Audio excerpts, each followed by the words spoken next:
Hey everyone, Tim Schofield here from CubicKing77.com, and this year Google released two Nexus devices, the Nexus 6P, which I've already reviewed, check that out if you haven't, and the Nexus 5X, which I am here to review right now. Just a heads up, if you haven't entered, today's the last day to enter my Nexus 6P giveaway. As a thank you for watching all my videos, go enter, I'll link to it in the description. Huge shout out to Slick Wraps, actually the giveaway would not have been possible without them. Check out the metal skin that I actually put on the Nexus 5X after I finished this review video. I think it looks pretty awesome.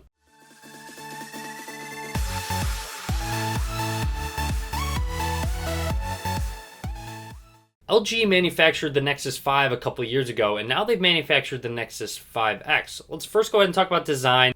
On the back of the device, you have a 12.3 megapixel camera with laser autofocus. The camera does protrude out of the device just a little bit. No issues with that, though, whatsoever. I'll talk about the camera a little bit later on. Also, Nexus imprint, a fingerprint sensor on the back. I'll talk about that and show that off in a little bit. Now, the 5X is all plastic and has a soft touch feel to the back, and I noticed recently that if it hits the right light, it does collect a lot of oil and fingerprint on the back, of course, this being the black model. And then on the back here, I also noticed a couple little scratches, one right here and one right there as well, that accumulated. No idea how, but they are there, and I cannot actually get them out. Now, on the right side of the device are those very rectangular buttons. They're actually the exact same material as the side. However, they do protrude out enough where they're very easy to find, and they don't feel cheap at all when you press them. They have a good amount of click to them, and they're pretty easy to find. And I have no real issue mixing up the volume up and power button. I might have done it at the beginning, but now I'm actually used to the button placement. On the left side, all you have is that SIM slot. Up at the top is just a microphone, and then moving down to the bottom here, you have that USB Type-C slot, microphone, and 3.5mm headphone jack. Now, when it comes to the USB Type-C cable, yes, it's a new standard, so you're going to probably scramble for cables here and there. It's nice you can actually fit the cable in either way on the device. Also, it's important to note with the 5X, it only includes a Type-C to Type-C cable. So if you want to plug it into your computer or any other AC adapter, you're going to need a Type-A, a Type-C cable, which you will have to buy separately. Also, with the AC adapter and Type-C cable that came with it, it includes fast charging, which is a nice addition. Moving on to the front of the device, at the bottom, you have a single speaker, which plays all your audio, your music, etc. And it's okay. It's average sound quality. It's average volume. However, it is front-facing, so I'm going to give it an above-average rating. Also within that speaker is an LED notification light, which gets very bright and noticeable. Now when it comes to display, you have a 5.2-inch display, which gives it a smaller form factor than those bigger devices that you're used to. However, the bezels on the top and bottom are pretty large, maybe to account for that extra speaker. Now the 5X is a 1080p LCD display protected by Gorilla Glass 3. And when it comes down to it, it's a solid 1080p display. Now, of course, I'm going to prefer the 1440p resolution, and also personally I prefer Super AMOLED, but when it comes down to it, for a 1080p LCD display, it's very good. Colors are very accurate. You will be very happy with it, especially at that 5.2-inch screen display. Let's move to that 12.3 megapixel camera that's on the back. Exact same camera that actually is in the Nexus 6P. I have noticed in comparison, it's a little bit slower to take pictures. I believe attributed to that 808 processor versus the 810 processor. And I mean, I don't want to get too much into it, but the camera's really good, especially in good lighting situations. It is a huge step up from the Nexus 5 and the Nexus 6 in general. Pictures, I've been super happy with just point and shoot pictures. This is a really low light picture too.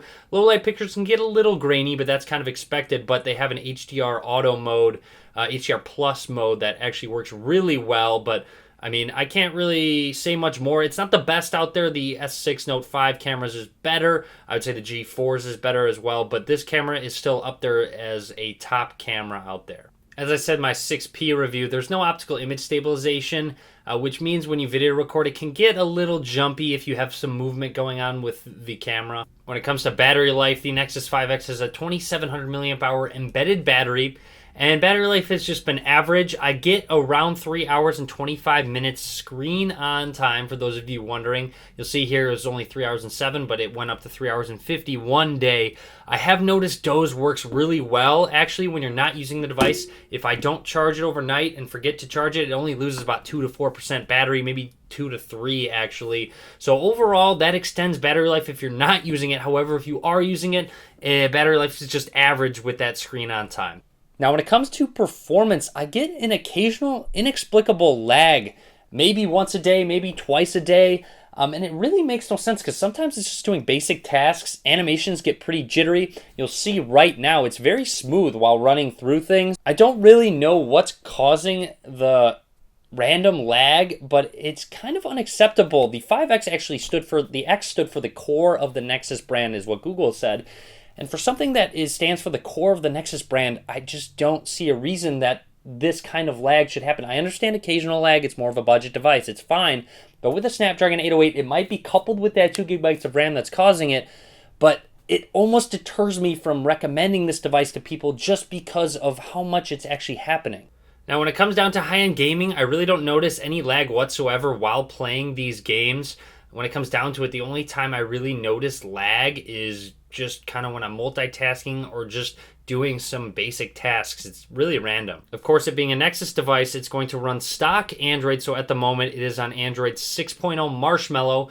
And this also means it's going to get updates first as well. Now, I have a full review of Android 6.0 Marshmallow. I'll link to that in the description if you want to see more detail on what is included. However, I first want to talk about Nexus Imprint. So it is on the back of the device. So it's perfect when you pull the device out of your pocket. You can just find it really quickly, flip over your device, and it's going to be unlocked. Now, you can also use it to unlock the device with the screen on, or even with the pattern there. You'll see I just pressed on the fingerprint sensor and it unlocked. And it's honestly just as quick as the Nexus 6P was. So I'm going to push on it and it's unlocked. Let's do it once more. On, and it unlocks. So it's super quick, super convenient. Like I said in the 6P review, the only downside to it being on the back is when it's sitting there on the table, the desk, or whatever, you have to press the power button and actually use your key code or physically pick it up and unlock it. Something very notable in Marshmallow, and it's new, is now on tap. So you press and hold the home button, and it's going to load up contextual search results, actually. So you'll see Despicable Me came up, Minions came up as well. You can go to their Facebook, their Twitter. It's really convenient. And also, I have a full review of this as well if you want to check that out. But things such as if someone says a restaurant or dates, it can add it to your calendar. It can also search the restaurant. It's really neat. Now, there's also specific app permissions. So if you go into a specific app, it has to ask you specifically for one. So you'll see I don't want the camera to access my location, so it is not checked. All right, so time for some final thoughts on the Nexus 5X. And the camera is really good. The display is good for a 1080p display, especially at that price point. So those two things are very good. Now, however, battery life is just average or maybe even below average. DOS is nice, but when you're actually using the device, battery life really isn't that great. And then also that performance, like I said earlier. Now, of course, a software update might be able to help battery life a little bit, and also even that performance. There's no guarantee that that's going to happen, though. So overall, just keep that in mind when thinking about purchasing that device. I think it's definitely worth it to pay a little bit more and go with the 6P if you can handle the size. That's the one downside is with the 5.2-inch display. It's got really convenient size for those of you that don't like the bigger displays. But anyways, that's my review of the Nexus 5X. I really hope you enjoyed this video. If you did, please give it a thumbs up. Subscribe to my channel. There's lots more to come. You can follow me on Facebook, Twitter, Google+. All links in the description of the video below. And as always, guys, thank you very much for watching.